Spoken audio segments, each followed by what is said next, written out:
I remember Poole having like glimpses of that stuff, at La Lumiere and at Michigan.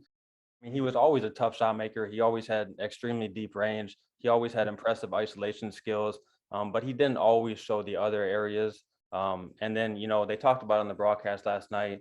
In the pandemic, he really tightened his handle. He really focused on decision making, on ball handling. What have you guys seen from his growth, and where do you think his ceiling is now? Jordan Poole was a guy that was in the G League, maybe out of the NBA if no one was going to pick him up. But definitely he was with the Santa Cruz Warriors, and he had to not only learn how to, develop some type of leaderships, but he's only 22 years old. He had to develop like a lot of not only ball handling skills, but he was one of those guys that, as soon as he touches the ball, he wants to shoot it without having any type of discipline when it comes to what type of offense your team is running.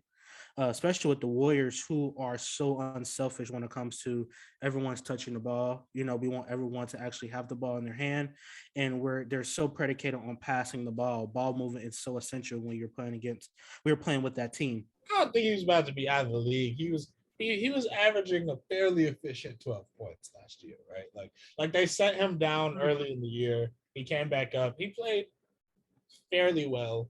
Jordan Poole, if you guys remember when we did one of our first episodes and we did preseason picks, Jordan Poole was quite literally my pick for most improved player of the year. This is a max level player. this Oh yeah, he's getting his money at the end of this year. Yeah, like this to me is James Harden in Oklahoma City type shit. And as a huge Michigan basketball fan, as somebody who's followed him for a while, sometimes you can just see when people are just a little different. And Jordan Poole has just always been a little different, you know. And now, he's gotten to the NBA, and like you mentioned, Chaz, he tightened his handle. He's worked on decision making. He's, gotten stronger and used to NBA level athletes. He's kind of calibrated everything he's needed to do with his shot to adjust a little bit for the fact that, he's going to have to consistently shoot it from deeper than he was in college.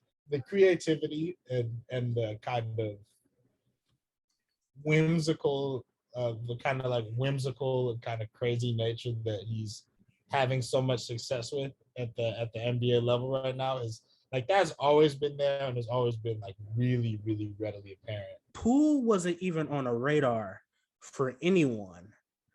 And his growth from last year to now, he went from bench player almost out the league to borderline star.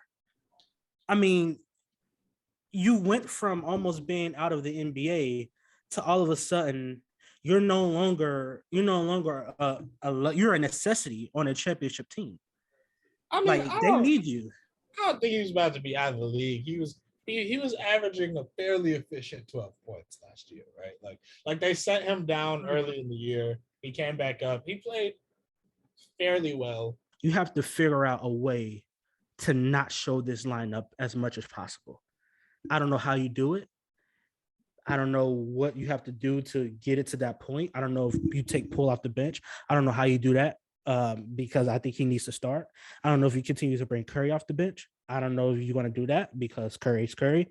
But you cannot show this lineup day in and day out because no one, if they do it like that, no one can beat it. Like this is a lineup where you put all their chips to the table and you're down 5-6 points and it's second quarter, third quarter, and the third quarter, and you want to blow the lead up. Every single time the Warriors put that lineup in, they've opened the game. There are defenses that the Suns have that I feel like they're going to be able to stick with the Warriors. I mean, this Warriors lineup, it's killing the Nuggets. It's not going to absolutely kill the Suns. You got to understand the context of this being a very undermanned Nuggets team. Even before Steph Curry came back from his injury, Klay Thompson, I said, if you get this version of this lineup and healthy, I don't know how anyone stops it offensively. Like all three of them could create a shot off the dribble, can hit perimeter shots, can take it to the hole. They all move without the ball. I just don't know how you stick with that. And you can't forget none of them. I mean, even if you're spying off Curry and you got Ayton playing out and you're leaving the paint wide open, or you have Aiden in the paint, they can kill you from the perimeter. You can't play them one-on-one, or you're going to get killed. You can't play Steph one-on-one. He's going to make a play. Even if he's not shooting, he's going to make a play to someone else. You can't give the ball to Draymond because Draymond is going to make the play, and Steph is most lethal without the ball in his hand. I just don't see how you could contain this to win 4 games. And if anyone can do it, it's Phoenix. And if Milwaukee get there, they have Giannis, who he can expose. He could expose that lineup for the lack of size it has. I just don't know if Milwaukee have the firepower to score with this team. You have to score with this team. If you can't, but they're going to have to get stops too. That's fair. That's 100% fair. And I think they have the ability to do it. Yeah, me too. And I mean, we've seen it with Draymond playing the way he is, with Wiggins playing the way he is. Like they can. But I mean, that's why I would say those 3 teams are in a group of their own. Until I see them match up with Phoenix and how they guard them, I mean, they're not going to play it often. So when they play that lineup, is potent and they want to blow the game open. Like Golden State is going to play a traditional 5 lineup. They're not going to start all 3 guards, hopefully. Yeah. So when they do, I mean, I just don't know how you contain all of that because I don't think Phoenix can score with them. Like Phoenix does not have that firepower. They've had 11 minutes total in that. Yeah. 2 games, 47 to 18.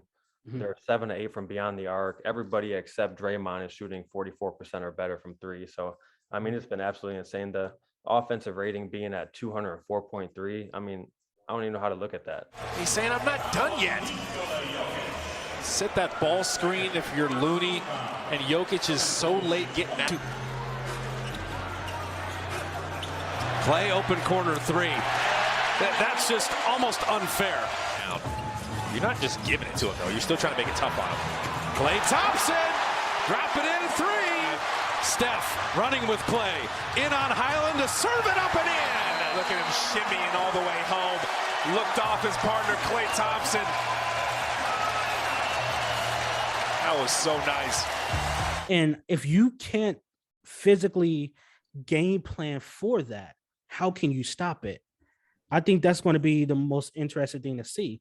If you can't game plan for that lineup because you're not seeing it much, when Steve Kerr finally put it in, you only have a certain amount of minutes to try to figure out how to stop it. I mean, we're gonna have to watch and see when Kerr does decide to pull it out because that's gonna be really important.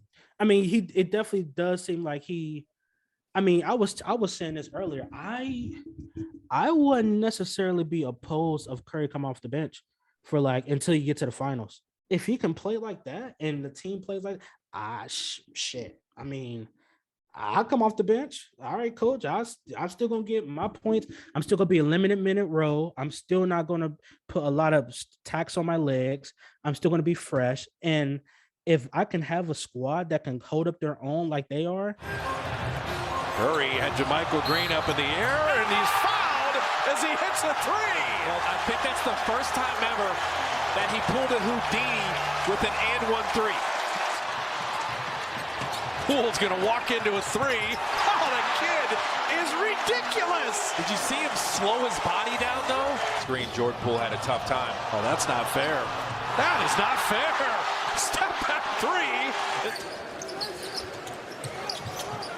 Thompson on the out of bounds, bottoming a 3. Remember, they were talking about having to learn how to win games. The way they were losing some is Steph. Curry with another 3. He's got 34 in 23 minutes. I'm gonna say it again. I just don't know how you beat it. How do you keep up with it? It's gonna be fun trying to see somebody try and figure it out. No, absolutely.